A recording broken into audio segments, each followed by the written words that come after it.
A lunar lander made right in Cedar Park is just hours from heading to space. Firefly Aerospace's Blue Ghost lunar lander is set to blast off from Cape Canaveral, Florida around midnight tonight.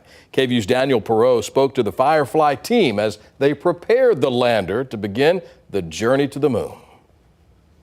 Blue Ghost is powered off at the top of the stack right now. Locked in place inside a Falcon 9 rocket, the Blue Ghost lander is ready to blast off to the moon.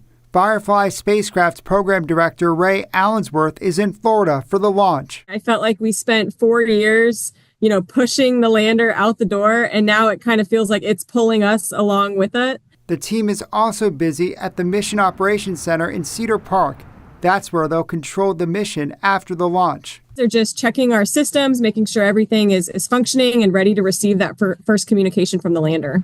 The lander is part of NASA's initiative that could eventually pave the way for future human missions to the moon. For the team who's worked on this project for years, this last step is bittersweet. The last few days, you just kind of get these waves of emotion, just feeling so proud and scared. And Blue Ghost will orbit for 45 days. Once it lands on the moon, it'll spend 14 days conducting experiments, collecting samples, and capturing data. There's a lot of resources and information that we can gather. The aerospace industry is booming in the Lone Star State.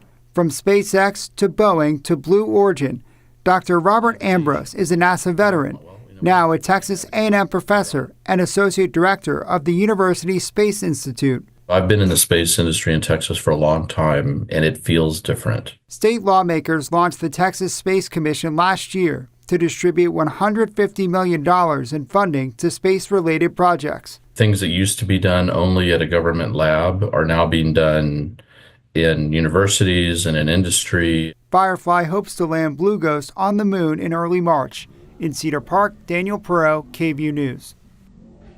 Exciting, Daniel, thanks. Now, if there's a delay or they can't launch tonight, Firefly says they can decrease Blue Ghost's time in orbit to make sure they still land on time. This is the first of 3 NASA-contracted missions for Firefly. The next will go to the far side of the moon sometime in 2026.